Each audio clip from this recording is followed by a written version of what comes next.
At the Galactic Academy, Professor Tavar mocked the idea that any species could truly unite an entire planet.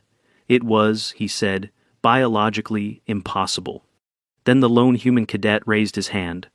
"We did," he said. "Twice." The room laughed until the archives lit up with Earth's history. 2 apocalypses, 2 resurrections. A world burned, rebuilt, and tamed by the same hands that destroyed it. By the time the footage ended, no one was laughing, because humanity hadn't just conquered its world, they'd conquered extinction itself. It began innocently enough, the main auditorium of the Galactic Academy of History, tiered in concentric rings that shimmered faintly under adaptive lighting. The room echoed with the rustle of scaled limbs, leathery wings folding in respectful silence, and the scratchy static of translated whispers. 57 species filled the seats, some perched, some submerged in hydration shells, others resting horizontally on elongated spines. Yet, not a single being showed even a trace of tension. Except one. Jack Turner sat still in the back row, arms folded, a neural stylus resting across his lap. His academy robes were neat, but plain. No cultural insignia, no genetic lineage thread. Just Earth's crest, a minimalist blue sphere with a single white streak curling from one pole to the other. On the dais, Professor Tivar's scales shimmered faintly in the artificial sunlight piped in for reptilian comfort. He was a distinguished figure, 5 centuries of archived publications, credited with classifying the rise and fall cycles across over 30 homeworlds. He held his chin high, tail motionless. Authority radiated off him like static. "Evolution does not encourage unity," he declared. "It encourages efficiency through division. All intelligent species reflect this through culture, ideology, resource conflict. Thus, no planet has ever been fully united by a single dominant species. The concept itself is myth." He gestured toward the floating hollow globe beside him, which spun to show a dozen worlds, each with conflict markers, flashing like scars. From the Satani hive wars to the Adurian civil culls, intelligent life invariably turns inward. "This," he said, "is the cost of sentience." The amphitheater murmured agreement. Many of the students flicked their translator nodes to quick sync modes, sharing emotion as much as comprehension. Tavar basked in the atmosphere of affirmation. All except for Jack. His node remained dim. It took several seconds before the professor noticed the human stillness. "Cadet Turner," Tavar said slowly, slitted pupils narrowing with interest. "You do not nod. You do not transmit acknowledgement. Do you dispute the assertion?" Jack didn't shift. His voice was steady. "Yes, sir." Soft chuckles echoed around the room. Tavar smiled with something that, on his face, passed for amusement. "Do enlighten us." Jack's reply was calm. "We did, twice." Silence. Then, the eruption. A series of wet, hissing laughs burst from a cephaloid trio in the front. A feathered Orn cadet repeated Jack's phrase in mock translation, fluttering his wings. One Yilsi student clicked her holopad in time with her giggles, stuttering the words, "twice, twice, twice." Tavar did not join the laughter. He was a scholar first. "You are referring to Earth?" "Yes." "Your world," he said, "has undergone several wars, yes. This is not unusual. But conquest of an entire world? That is a childish exaggeration." Jack leaned back slightly. "Then check your archives." The challenge was so absurd, so flatly offered, that even the mocking paused. Tavar blinked. Without a word, he tapped a code into the lectern. The room dimmed as the hollow globe dissolved, replaced by a data feed labeled Terran Historical Archive, Category Level Omega. At first, the display showed maps shifting borders, territorial expansions, imperial ages, the rise and fall of regional powers, the same patterns seen on dozens of other worlds. Tavar chuckled lightly. "See? Normal. Predictable." But the feed didn't stop. The timeline accelerated. The map stopped changing colors and simply darkened. Sea levels rose. Arid zones consumed continents. Emission spikes blurred across decades. Then came the flash signature's sharp, distinct heat blooms. Thermonuclear. 1. 5. 50. 200. The screen tilted into an orbital display. Earth's surface split with light. The ozone vanished in a wave. Shock waves expanded from impact points. Dust clouds bloomed into the upper atmosphere. The amphitheater was silent now. Even the cephaloids had ceased blinking. The feed slowed again. Earth rotated silently in the hollow feed, now gray-skinned and smoking. Oceans boiled at the edges. No visible light from cities. Just ash. That, Jack said, voice low, was the first one. Tavar froze, but recovered quickly. An extinction event. Jack nodded once. Not total. A collapse, yes. Civilization ended. Governments, culture, infrastructure, gone. But humans, we didn't go with it. The feed continued. Centuries passed in minutes. Faint lights appeared on continents again, not clustered but scattered. Solar fields in deserts, subterranean agriculture rings. Satellites reappeared in orbit. Most died, Jack said, but some survived in bunkers, under ice, in isolated biospheres. When they came back out, they rebuilt. The feed showed megastructures rising, where forests once sprawled, self-sufficient cities, carbon capture towers taller than old skyscrapers. We unified, Jack said quietly, not by choice. There was nothing left to divide. That was the first time we won. Tavar's eyes flicked across the display. You claim your species destroyed your own planet, and then conquered it? Jack didn't blink. Not conquered, claimed, through fire. There was a rustle in the room, not the sound of laughter now, but discomfort, of minds adjusting to something outside expectation. The feed jumped forward again. New tension rippled across the feed. Climate thresholds breached. Resource scarcity. But now, the collapse wasn't war. It was hunger. Atmospheric thinning. Biodiversity collapse. Earth trembled on the edge again, not from weapons, but from entropy. Tavar stepped back from the screen. A second extinction? Jack nodded again. Slower, but yes. Once more, the lights dimmed. Humanity shrank back into underground shelters, orbital habitats, life support enclaves. The planet cooled. Population dropped below 100 million. But this time, the recovery was different. We learned, Jack said. This time we didn't just survive, we prepared. The feed showed human colonies regrowing with modular design. Global governance by necessity. No armies, just planetary logistics. Healthcare. Water. Data. You call that conquest? Tavar asked, weakly. Jack stood now, datapad forgotten on his seat. No, he said. We call it persistence. And, in the silence that followed, Earth spun slowly on the screen, green and blue again, but different. Engineered. Harmonized. A student whispered, "They rebuilt it. Twice?" Another said, "That's not evolution. That's refusal to end." Tavar's posture sagged slightly. He blinked, tail limp. Jack stared at the screen. "You asked what we learned, Professor." Tavar said nothing. Jack's voice didn't rise, didn't soften. "We learned that we don't fear endings. We already survived them." The projector dimmed. The academy bell pulsed once. Students began to rise, moving silently, processors overloaded.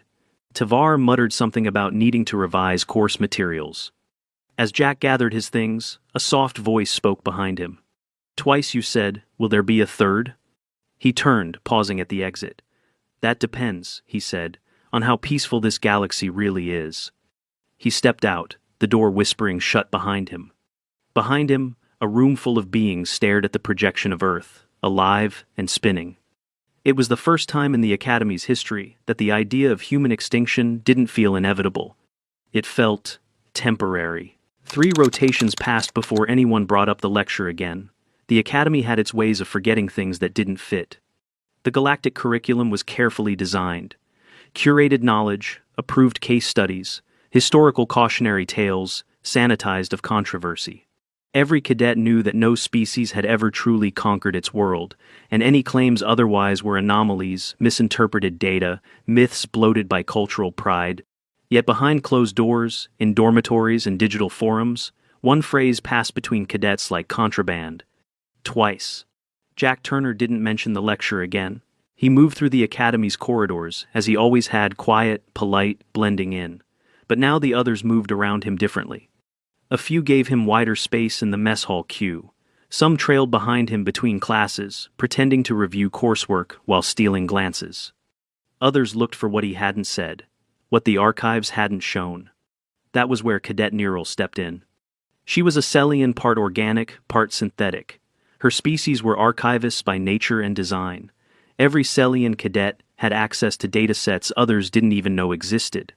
Data was encoded into their peripheral nerve clusters, not downloaded but absorbed. And Narelle couldn't stop thinking about Earth. That night, when the academy lights dimmed and the corridors emptied into sleep, she initiated an unsanctioned scan of the Omega-level Terran files. Not just the visual record, Tavar had displayed the full sensory, medical, and ecological data stack. She bypassed 6 firewalls, overrode 1 biometric lock, and translated 2 dead Terran dialects just to parse a single subfolder titled Phoenix Directive Post-Resurgence Protocols. What she found nearly triggered a mental loop collapse, because the second collapse hadn't ended in peace. It had ended in surgery. The medical records were clear. They weren't just rebuilding cities and power grids, they were rebuilding people. Post-collapse Earth saw organ harvesting become legal under mutual compacts. Limb replacements weren't luxury options, they were mandatory in certain sectors where injuries outpaced treatment capacity. Cranial implants replaced overburdened psychological systems. Reconstructed lungs filtered acid-laced air, while nanofiber coats compensated for solar radiation. The atmosphere could no longer filter. And they survived it. Not because they were stronger, but because they refused to die.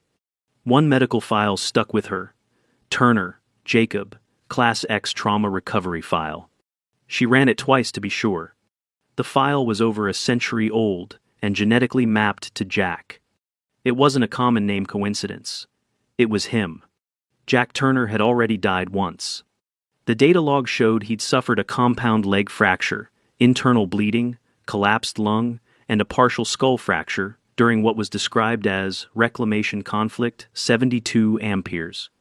Estimated survival rate at the time of retrieval 14%. Time to stabilization 43 minutes. Time to walking unaided again 6 months with rehabilitation, skin grafts, and 2 reconstructive surgeries. Nirel's breath hissed from her compression vents. That recovery time wasn't miraculous, it was possible by Terran standards. But everything in the file suggested this wasn't rare. It was expected. She forwarded the file, carefully encoded, to Professor Tavar. He didn't respond. But that morning, Tavar canceled all lectures. And Jack was summoned to the Academy's private records division. When he arrived, the room was unlit, lit only by the blue haze of a suspended projection sphere. Around it stood 3 other instructors, each from a different species, all wearing the sober uniform of senior faculty oversight. Tavar looked as if he hadn't slept.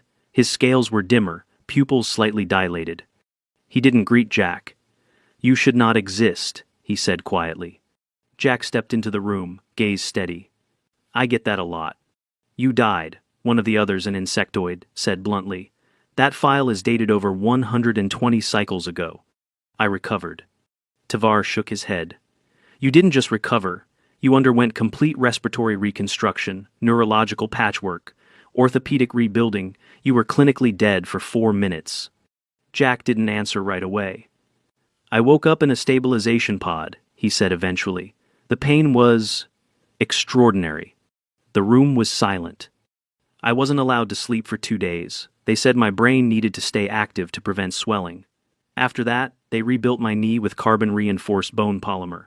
I had to relearn how to walk. How to stand without tipping." The insectoid instructor narrowed his eyes. "Why?" "Because the team needed me back on the reclamation grid. Too many died in the flash floods. We had 1 operational desalination node left. Someone had to hold the north intake gate open during retrofitting. You should have been medically discharged," the Sellian instructor said.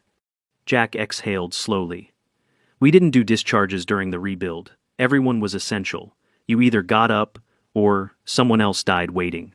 He stepped closer to the projection feed. "No one volunteered to die, but no one let pain be the end of them either." Tavar moved his hand, and the feed shifted again.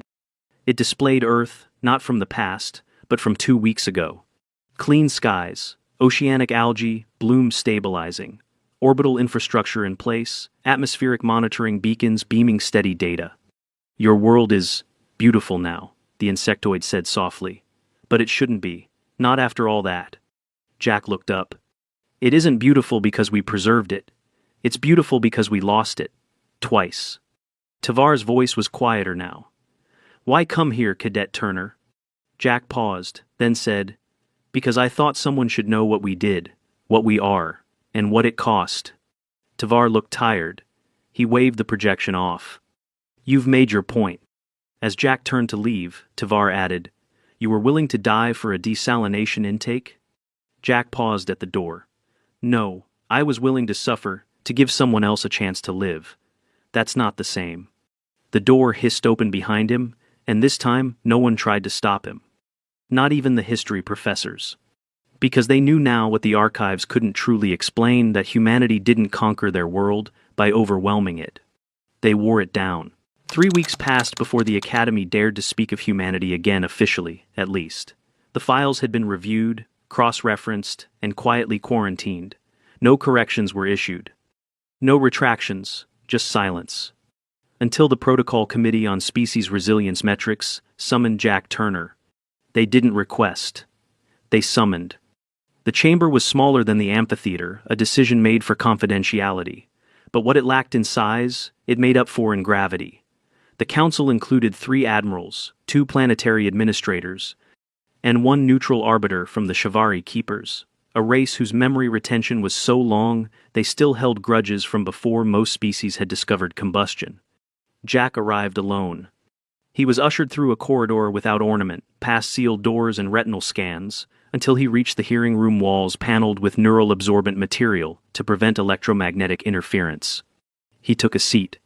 The chair across from him reclined slightly, not for comfort, but to monitor posture changes under stress.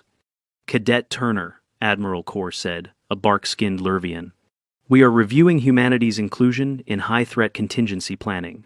We'd like your help understanding what your species does when confronted with extinction-level scenarios. Jack's hands stayed folded. You've seen the archive. We saw the outcomes, a Shivari said, not the choices. Kor's second set of eyes blinked. Specifically, we'd like to understand what precautions Earth has in place now, in case of a third collapse. Kor? Jack exhaled through his nose. You think we're planning for another apocalypse? Are you? He didn't answer immediately. Instead, he asked, how do you define apocalypse? The Shivari's tendrils pulsed softly. Systemic planetary failure. Jack shook his head. Then yes, of course we are. Murmurs passed between the council members. Jack continued. We don't see apocalypses as endpoints. We see them as events. You plan for storms. We plan for system failures. Kor leaned forward. So, there is a third protocol. Yes. What is it? Jack met his gaze. Extraction and seeding. The room tensed. Kor's voice sharpened. Colonial expansion is regulated. Unauthorized seeding violates the Interworld Environmental Stability Accord. Jack didn't flinch. It's not unauthorized. It's dormant. He opened his datapad and slid it across the table. It displayed a list of coordinates, barren moons, minor-class exoplanets, even hollowed asteroids. Every location housed a microvault, human-made, each with biosphere samplers, seed banks, knowledge cores, and fetal cryogenic units. Earth learned something after the second collapse, he said. That rebuilding takes centuries. So, we stopped thinking in decades. We started building insurance. And how many of these exist? One of the Shivari asked, nearly a whisper. Jack answered without pause. 57, fully stocked, each one self-sustaining for 40 generations, minimum. The silence was no longer curious. It was reverent. Kor's voice dropped. And who decides when to activate them? No one, Jack said. Each vault is linked to Earth's planetary monitoring network. If biosigns drop below critical thresholds, activation is automatic. The weight of it hung there. You're not just planning for a third ending, Kor said. You're assuming it. Jack's answer came soft. Hope is not a strategy. Contingency is. A Sirali counselor leaned forward, brows furrowed. But you're here. Why? Why share all this? You're not threatening us. You don't seem like a recruiter, so what do you want from this galaxy? Jack's expression didn't change. Permission to stay, he said quietly. That's all. We've learned what happens when we try to hold everything.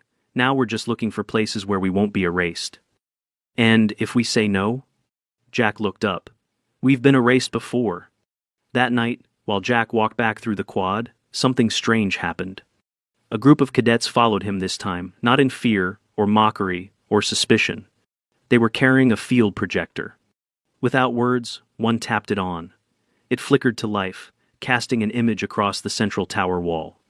It showed one of Earth's underground biospheres post-collapse, fields lit by geothermal light, children running barefoot across synth grass, machines humming quietly in the background, a woman teaching anatomy by hologram, gesturing to a model of lungs that had once nearly failed her people. Jack stopped walking. He stared at the image. Then he noticed the last line projected underneath it. Resilience is not defiance, it is the refusal to vanish. He didn't know who had put it there. But when he looked around the quad, no one met his eyes with fear anymore. They met them with understanding. And something else. Caution. Because they'd just learned that humanity didn't fear the end of their world. They'd planned for it. And the worst part? They might actually be ready. The Galactic Academy's infirmary was silent the night Jack collapsed. He had said nothing during the drills that week. No complaints, no missteps. But during an endurance exercise simulating high-gravity evacuation, he'd staggered halfway through a bulkhead lift, fell against the wall, and didn't get up. They rushed him into triage before his vitals flatlined. Internal abdominal bleeding, a torn muscle in his lower back, and something far older scar tissue wrapped around the base of his lungs from an untreated collapse decades earlier. The med team was stunned, not just by the damage, but by the fact that he'd walked with it every day, breathing like nothing was wrong. He came to 8 hours later, pale and swaying in the bed, a neurostabilizer clipped to the base of his skull. His left side burned with fire every time he moved. Dr. Rena, a Zalkari trauma specialist with 300 years of experience, leaned over the chart, confused. "You shouldn't have made it to the exam hall," she said quietly. Jack's voice rasped, dry. "Made it through worse." Her eyes narrowed. "That's not something to be proud of. You tore your intercostals. That kind of strain isn't a medal, it's neglect." Jack didn't argue. He just lay still, breathing shallowly. "Estimated recovery time?" he asked. She checked the readout. 5 weeks minimum, longer with complications. "I won't clear you for movement until the bleeding stops." He nodded once, as if bracing himself for that very answer. He didn't argue or push, he only asked, "Did they pause the drills?" "No." "Good," he whispered. "They need to know how the body fails, how to respond." She sat beside the bed, folding her hands. Most cadets don't push themselves into multi-organ stress just to make a point. He looked at her, something unreadable in his eyes. "That wasn't the point." "Then what was?" He hesitated. "To remind them that surviving isn't clean. It hurts, it scars, it disables you. But we move anyway." Dr. Rena watched him a long time, then stood, quietly keying his monitor to privacy mode. Outside, the academy buzzed. Word spread that the human was injured. Some believed it confirmed weakness. Others didn't know what to think anymore.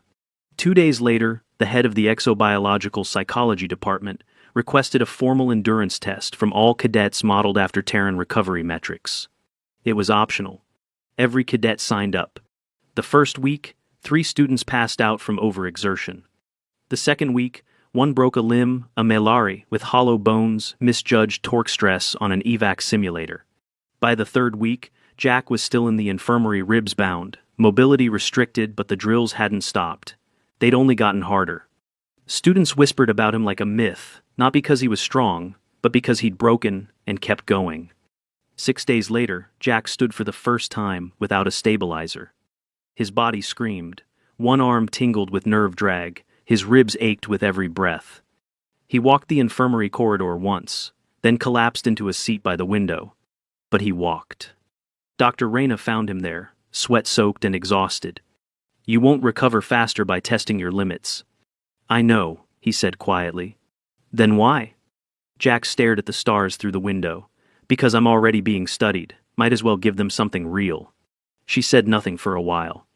Then, "You know there are cadets mimicking your rehab protocol." He raised an eyebrow. "Why?" "To understand you. But they don't understand that your progress isn't typical. Most would take 8 weeks." Jack looked back to the stars. "Most haven't had to rebuild their bodies with a single surgical team and half the medication." Rena paused, then sat beside him again. "Did it really happen? You held open a desal gate with a fractured femur?"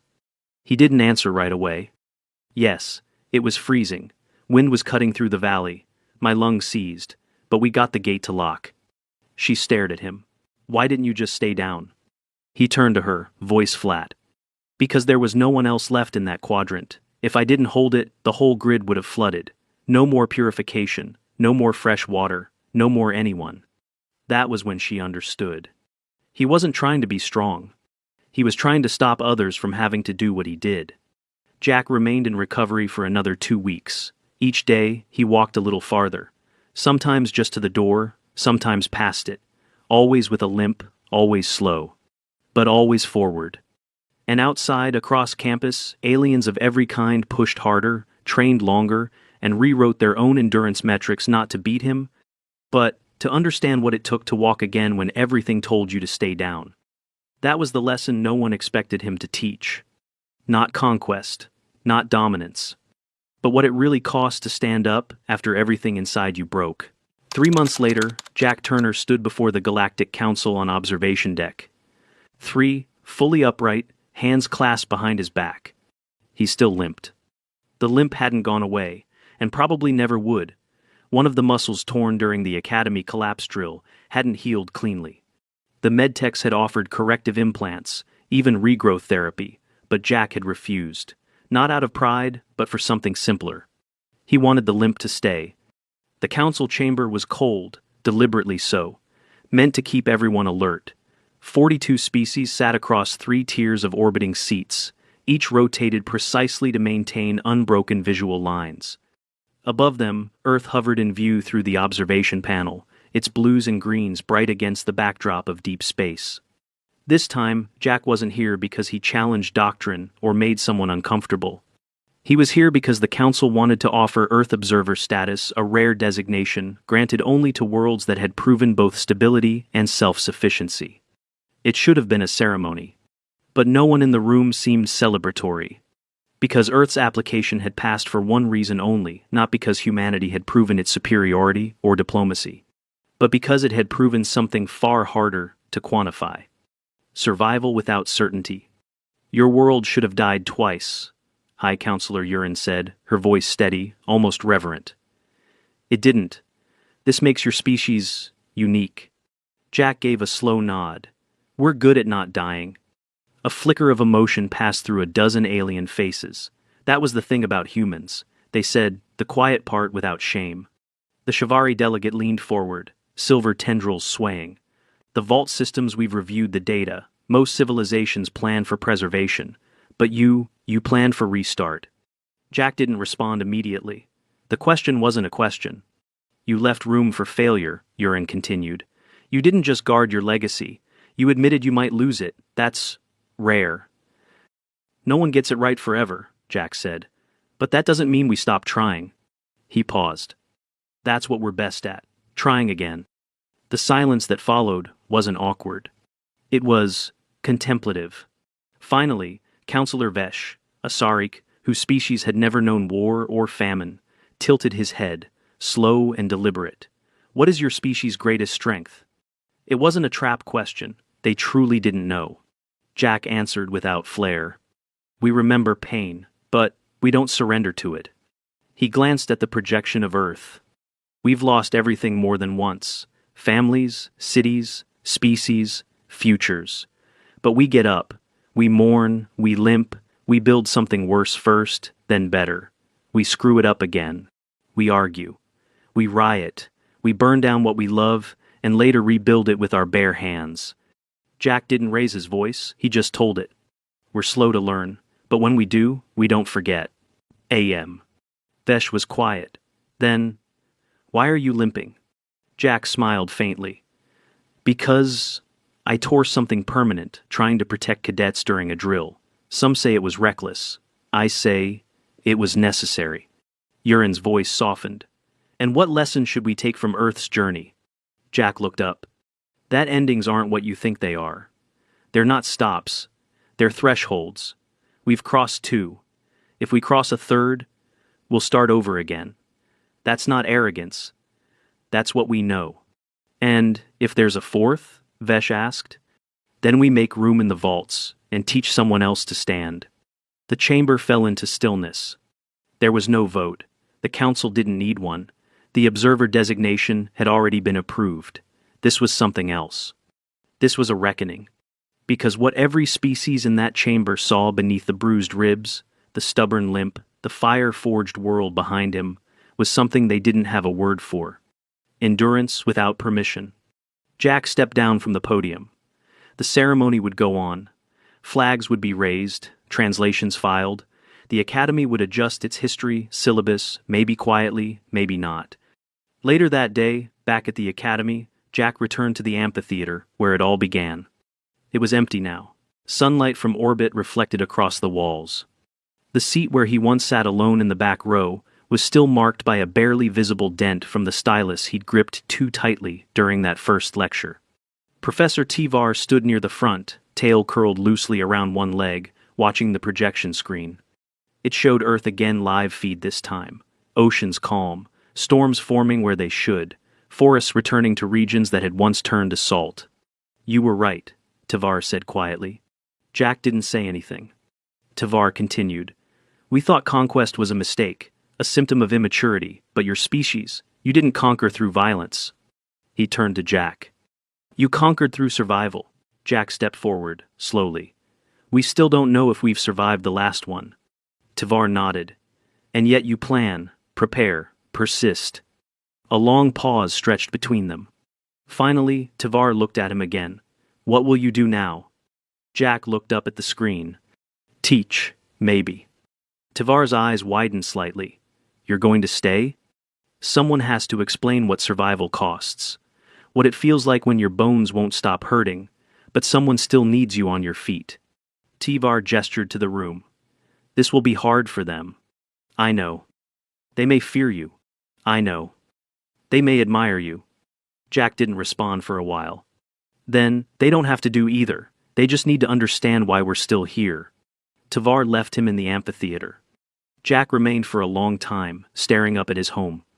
Earth. Scarred, still flawed, still arguing with itself, still recovering, but still alive. And, as long as it was, so was he.